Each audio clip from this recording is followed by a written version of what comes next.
we did have someone ask Triple H, who I think opened his question with "What's up, legend?" and then asked him, gave him a bunch of compliments, and then asked him, "How's it feel to be Triple H?"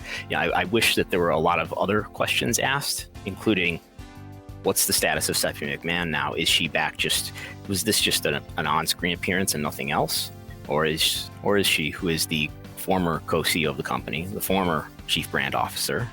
She's worked as an executive for many, many years in WWE. Is she coming back as an executive? There should have been a question of, have you ever been, to Paul Levesque, have you ever been aware of any inappropriate relationships involving Vince McMahon or any allegations of sexual misconduct before the WWE board knew about those or before the general public knew about those?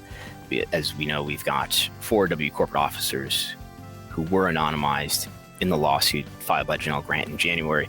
We now know who those people are, confirmed on the record by Ann Callis, who's the lawyer representing Janelle Grant.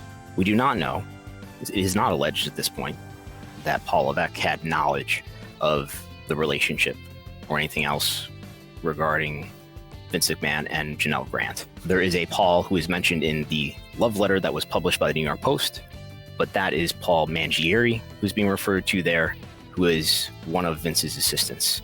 It was not Paul Levesque who is being referred to there. So you could say our reporting has gotten Paul Levesque off the hook twice, but I would like to give Paul Levesque an opportunity to clear it up if he chooses to say whether or not he ever had knowledge of that relationship in particular before the board learned about it in March of 2022, or more broadly and really more encompassing of the larger problem that is being alleged. Did he ever have knowledge in his decades of working with Vince McMahon and within WWE? Did he ever have knowledge of any inappropriate relationships involving Vince or involving other high-ranking executives and lower-level employees or talent? And did he ever have knowledge of any sexual misconduct allegations within the company?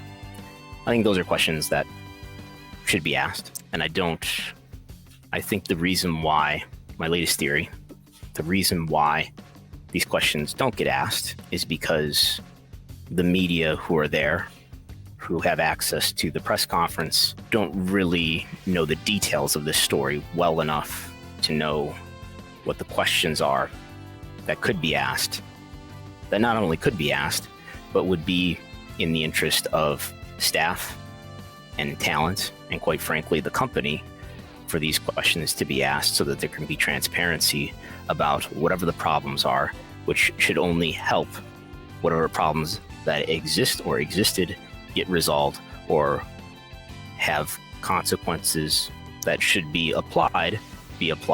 But there's very few people, I think, who know what the right questions are to ask, at least among those who are in the room.